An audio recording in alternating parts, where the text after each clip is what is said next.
दोस्तों नमस्कार। मेरा नाम है शेखर और स्वागत है आप सभी का हमारे tube channel Shekhar study point पर। तो दोस्तों हम इसमें देखने वाले हैं उत्तराखंड के 20 महत्वपूर्ण प्रश्नों को। कहने को सिर्फ ये मात्र 20 प्रश्न हैं, लेकिन दोस्तों कुछ एक्स्ट्रा फैक्ट के साथ ये प्रश्न आपके 40 से लेकर 50 के आसपास बन जाते हैं। तो आप वीडियो को अंत तक जरूर देखिएगा। आज हमारा दोस्तों पार्ट 9 है। इसके अलावा मैंने और भी कई सारे पार्ट दिए हैं। आप प्लेलिस्ट में जाकर दोस्तों हिंदी भी आप कुछ एक्स्ट्रा पढ़ना चाहते हैं, जो भी है प्लेलिस्ट में जाकर दोस्तों जरूर से देखिएगा एक बार। जो नए अभ्यर्थी हैं, जो पुराने हैं, उन्हें पता ही है। वर्दी का जुनून दोस्तों, अब विज्ञप्ति जारी हो गई है और कल से उत्तराखंड पुलिस कांस्टेबल के लिए आप ऑनलाइन आवेदन कर सकते हैं। बाकी एसआई की भर्ती को लेकर दोस्तों अपडेट, जैसा कि मैंने शुरुआत में आपको बताया था कि 5 जनवरी से पहले दोस्तों विज्ञप्ति जारी हो जाएगी। तो वैसा ही दोस्तों होने वाला है, तो तैयार रहिए। एसआई की विज्ञप्ति भी जारी हो जाएगी, तो तैयारी करते रहिए। बाकी 1-2 दिन में एसआई की। तो शुरू करते दोस्तों आज की इस महत्वपूर्ण वीडियो को। उससे पहले दोस्तों आपको एक प्रश्न बताना है, कितने भारतीय राज्य नेपाल के साथ सीमा बनाते हैं या फिर नेपाल के साथ सीमा साझा करते हैं? तो कमेंट बॉक्स में जरूर बताइएगा। ऑप्शन 3, 4, 5 या फिर इनमें से कोई नहीं। तो ये आपके ऑप्शन है, कितने भारतीय राज्य नेपाल के साथ सीमा साझा करते हैं। उन राज्यों का नाम भी आपको कमेंट बॉक्स में बताना है। बाकी कितने हैं ये भी जरूर से बताइएगा। अच्छा प्रश्न है। तो पहला प्रश्न है दोस्तों यहाँ पर हमारा, 1921 ईस्वी में गठित कुमाऊं फॉरेस्ट ग्रीवेंस कमेटी का अध्यक्ष निम्न में से किसे चुना गया था? तो इसका सही उत्तर हो जाएगा दोस्तों पर्सी विंडम को चुना गया था। ये आपको बिल्कुल याद रखना है। फॉरेस्ट ग्रीवेंस कमेटी का गठन दोस्तों 1921 में तो हुआ था, तो 13 अप्रैल 1921 को हुआ था। तो ये आपको बिल्कुल याद रखना है। 100 साल भी इसके 2021 में पूरे हो गए। अध्यक्ष कौन थे? तो पी विंडम। इसने अपनी रिपोर्ट कब दी थी? तो रिपोर्ट दी थी दोस्तों 1921 में ही दी थी। डेट भी आपको याद रखनी होगी, 28 अक्टूबर 1921 को रिपोर्ट भी दी थी। तो बढ़ते हैं अगले प्रश्न की तरफ। और जैसे एक एक्स्ट्रा फैक्ट के रूप में आप इसे लिख सकते हैं कि वन प्रबंधन का पहला प्रयास किसके द्वारा किया गया? तो ट्रेल महोदय के द्वारा किया गया था 1823 ईस्वी में। तो बढ़ते हैं दोस्तों अगले प्रश्न की तरफ। अगला प्रश्न है यहाँ पर हमारा, जौनसार भाबर को कब देहरादून में शामिल किया गया? 1928 ईस्वी को, 1924 ईस्वी को, 1939 ईस्वी को या फिर इनमें से कोई नहीं। अब दोस्तों एग्जाम में भी इसी तरह से प्रश्न होता है, ऑप्शन भी इसी तरह से होते हैं। तो इसका सही उत्तर हो जाए दोस्तों 1928 को। तो ऑप्शन नंबर ए होगा इसका बिल्कुल सटीक उत्तर। तो ये आपको याद रखना है। अब बात करें दोस्तों देहरादून में कब शामिल किया गया? तो देहरादून की स्थापना कब हुई? तो 1817 में। 1817 में स्थापना हुई और इसे सहारनपुर मंडल में दोस्तों शामिल किया गया। ये भी आपको बिल्कुल याद रखना है। फिर इसको 1900 उस समय 1975 में मेरठ मंडल में शामिल इसे किया गया था। तो ये भी आपको बिल्कुल याद रखना है। तो बढ़ते हैं अगले प्रश्न की तरफ।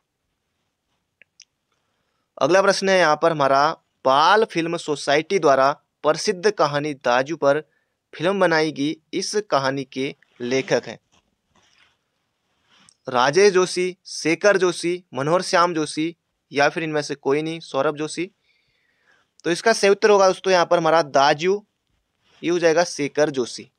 तो ये आपको बिल्कुल याद रखना है, एग्जाम में प्रश्न बन सकता है। तो याद रखिएगा, या फिर खाली दाजू कहानी तब भी आप याद रखेंगे तो शेखर जोशी, तब भी आपका प्रश्न गलत नहीं होगा। इसके अलावा जो इनसे प्रश्न बनता है, मेरा पहाड़ बन सकता है, मेरा पहाड़। गलता लोहा भी इन्हीं का है एक, ये भी आपको याद रखना है। राजेश जोशी से भी प्रश्न बन सकता है, नैपत्ति में हंसी इनका है, क्योंकि इस रचना के लिए इनको 2002 में साहित्य अकादमी दिया गया था राजेश जोशी को। मनोहर श्याम जोशी, इनसे दोस्तों प्रश्न बनते हैं और अभी हाल फिलहाल के पेपर में तो प्रश्न नहीं आए, लेकिन बहुत ज़्यादा फेवरेट हैं आयोग के मनोहर श्याम जोशी। तो इनसे अक्सर प्रश्न बनते हैं। जैसे कैप हो गया इनका, बहुत ज़्यादा प्रसिद्ध, हम लोग धारावाहिक। और अजमेर में इनका जन्म हुआ था। अब कहीं पर 33 मिलता है, कहीं पर 35 मिलता है, दोनों ऑप्शन होंगे नहीं। मूल रूप से अल्मोड़ा से थे मनोहर श्याम जोशी। पर यहाँ पर दोस्तों दाजू पूछा है, तो दाजी हो जाएगा यहाँ पर शेखर जोशी। जैसे और दाजू की हाल हरी, तो दाजू एक फिल्म है। अगला प्रश्न है, ब्रिजनंदन घिल्डियाल का संबंध है, क्या अंतरिक्ष वैज्ञानिक हैं, औषधि वैज्ञानिक हैं, या कृषि विज्ञानी हैं, या इनमें से कोई नहीं। तो ब्रिजनंदन घिल्डियाल दोस्तों ये हैं कृषि विज्ञानी। तो ऑप्शन नंबर सी हो जाएगा इसका बिल्कुल ही सटीक उत्तर। ये महत्वपूर्ण इसलिए है दोस्तों क्योंकि इनको 1970-71 के आसपास जो कृषि का जो सर्वोच्च सम्मान है रफी अहमद किदवई जो सम्मान है वो इनको दिया गया था। तो इसलिए महत्वपूर्ण प्रश्न है, तो एग्जाम में बन सकता है, परीक्षा वाणी में ये प्रश्न आपको मिल जाएगा। औषधि विज्ञान से दीवान सिंह भाकुनी, ये नाम आपको याद रखना है, औषधि विज्ञान से दीवान सिंह भाकुनी।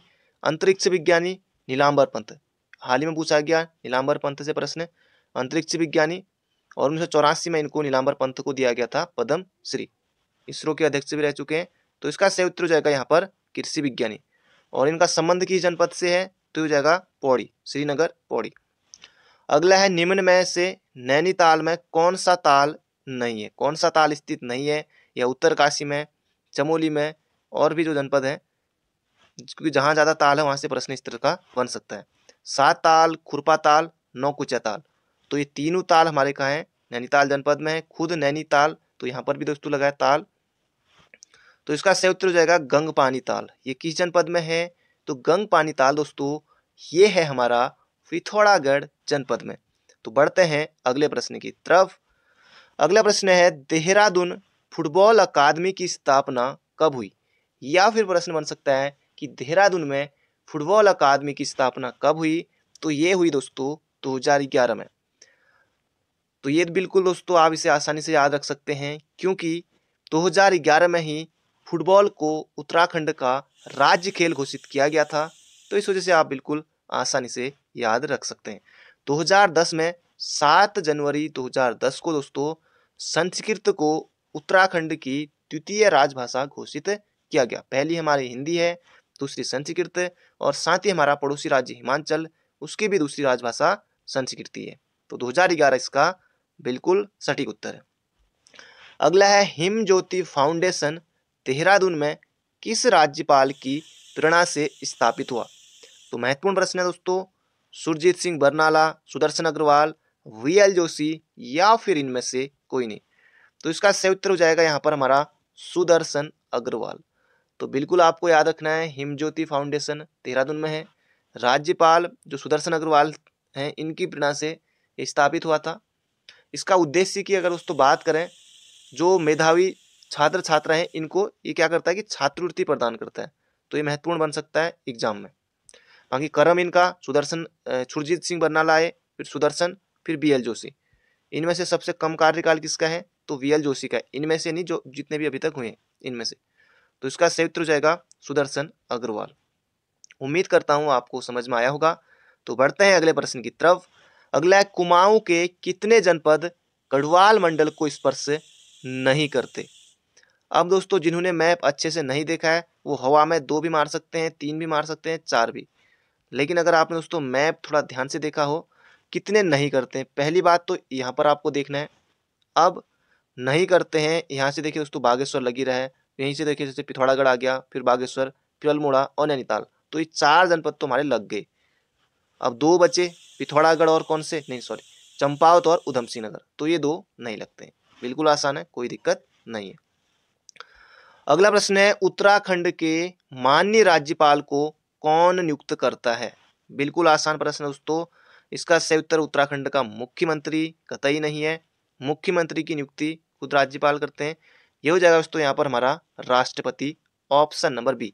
या फिर जैसे उत्तर प्रदेश में पेपर हो रहा हो तो वहाँ पर आगे से लग जाएगा कि उत्तर प्रदेश के माननीय राज्यपाल को कौन नियुक्त करते हैं, राजस्थान के राज्यपाल को कौन नियुक्त करते हैं। दोस्तों ये अभी हाल ही में जो वीडियो का पेपर हुआ था राजस्थान में, तो वहाँ ये प्रश्न आया हुआ था कि राजस्थान के माननीय राज्यपाल को कौन नियुक्त करते हैं। तो मैंने सीधे यहीं टाप दिया, यहाँ उत्तराखंड ने कर दिया।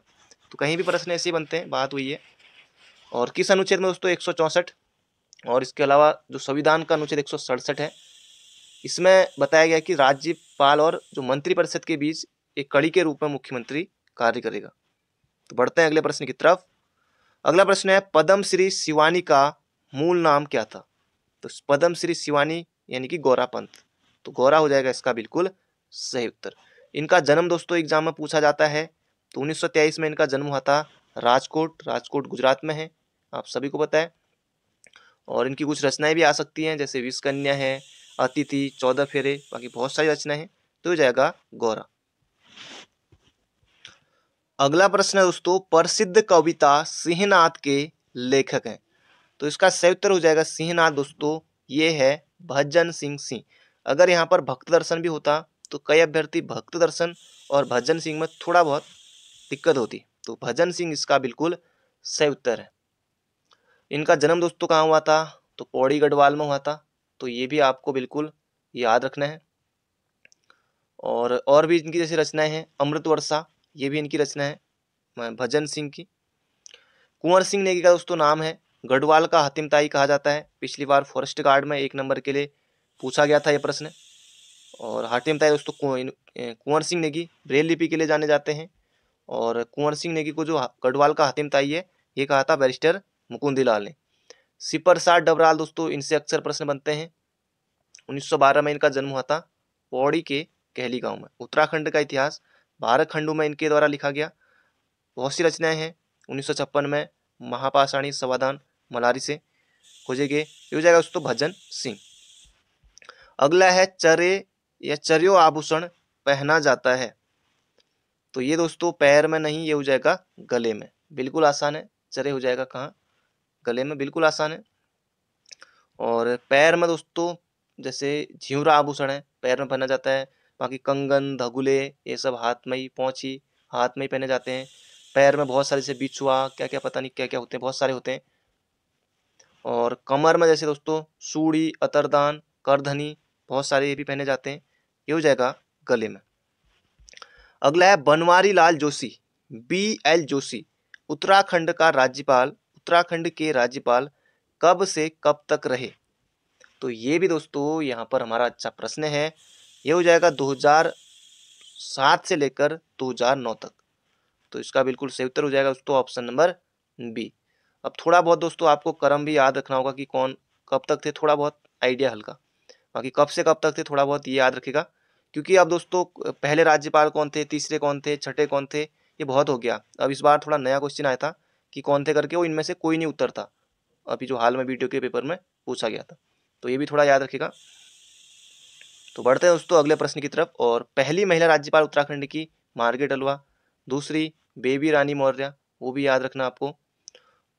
तो बढ़ते हैं अगले प्रश्न की तरफ। अगला प्रश्न है, किस कुमाऊं कमिश्नर द्वारा प्रशिक्षित पटवारी की नियुक्ति की गई? प्रशिक्षित पटवारियों की नियुक्ति की गई दोस्तों, यहाँ पर पूछा गया है। तो यहाँ पर दोस्तों ट्रेल आपको नहीं करना है। ट्रेल के समय दोस्तों पटवारी के पदों का सृजन जरूर हुआ था, 9 पद बने थे 1819 में। पर यहाँ पर सही उत्तर होगा बैटन। राजस्व पुलिस व्यवस्था दोस्तों 1874 से लागू की गई। तो ये भी आपको बिल्कुल याद रखना है। और बैटन का कार्यकाल 1848 से 56 तक था। इसी के समय कुमाऊं कमिश्नरी का जो मुख्यालय था दोस्तों, वो कहाँ गया? नैनीताल में गया। और उसमें भी दोस्तों इस बार जो कुमाऊं कमिश्नरी से संबंधित प्रश्न था, उसमें भी 1857 दिया हुआ था। अब ऑब्जेक्शन तो लगाने को, लेकिन 1854 ज़्यादातर पढ़ा होगा अभ्यर्थियों ने। तो बढ़ते हैं अगले प्रश्न की तरफ। ये हो जाएगा बैटन। अगला है, पश्चिमी धौली गंगा वो गोरी नदियों के बीच कौन सा पर्वत स्थित है? हाथी पर्वत। ये दोस्तों उस प्रश्न में पूछा गया था, एलिफेंट माउंटेन, हाथी पर्वत। ये भी उसमें किसमें है? सचिवालय सुरक्षक में। तो ये चमोली में ही है। ये हो जाएगा दोस्तों यहाँ पर हमारा कौन सा पर्वत हो जाएगा? पंचाचूली पर्वत। ऊंचाई 6904। लेकिन अभी वीडियो का पेपर देखेंगे उसमें तो ऑब्जेक्शन लगाया होगा आपने भी, क्योंकि उसमें कुछ अलग ही दिया था। तो ये हो जाएगा दोस्तों पंचाचूली पर्वत, गौरी और जो पश्चिमी धौलीगंगा नदी इनके बीच स्थित है। तो बढ़ते हैं अगले प्रश्न की तरफ। अगला प्रश्न है दोस्तों यहाँ पर हमारा, पंचायत में महिलाओं के लिए कितने प्रतिशत का आरक्षण है?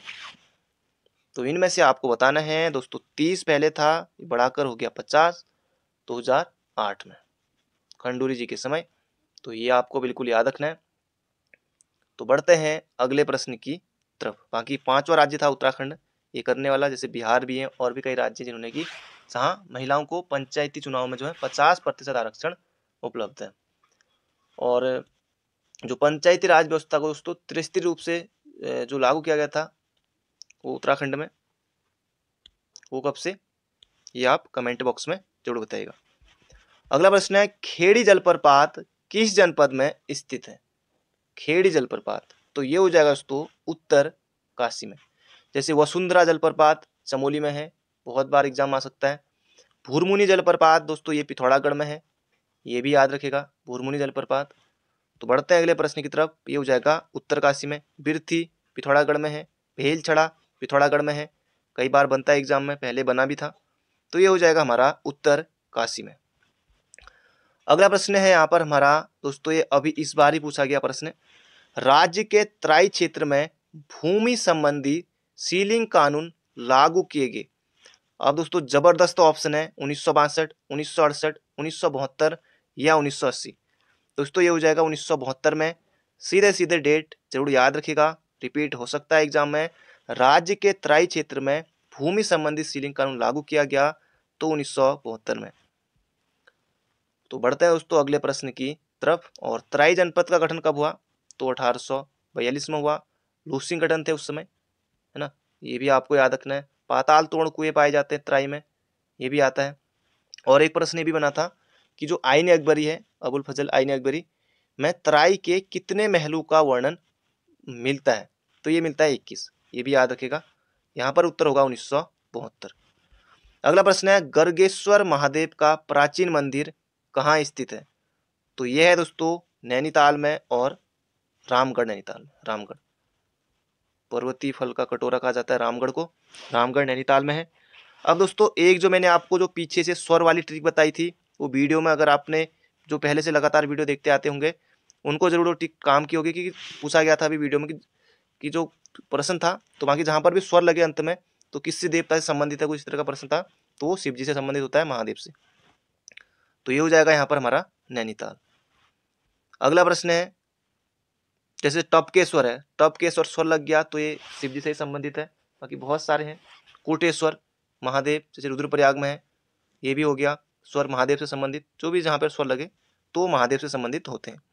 अगला प्रश्न है यहाँ पर हमारा, नैन सिंह रावत पर्वतारोहण संस्थान कहाँ स्थित है?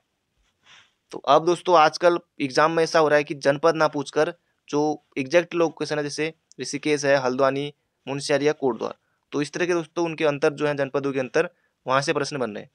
तो ये हो जाएगा नैन सिंह रावत, तो ये हो जाएगा मुनस्यारी पिथौरागढ़। दोस्तों ये था हमारा आज का आखिरी क्वेश्चन। बाकी मिलते हैं बहुत जल्दी एक नई वीडियो में। वीडियो को अभी तक लाइक नहीं किया तो दोस्तों लाइक जरूर से कीजिएगा, चैनल पर नए हो तो चैनल को सब्सक्राइब जरूर कर लीजिएगा। बाकी मिलते हैं बहुत जल्दी एक नई वीडियो में। तो thank you friend, thank you so much. और आज का जो प्रश्न था कि कितने भारतीय राज्य नेपाल से सीमा साझा करते हैं?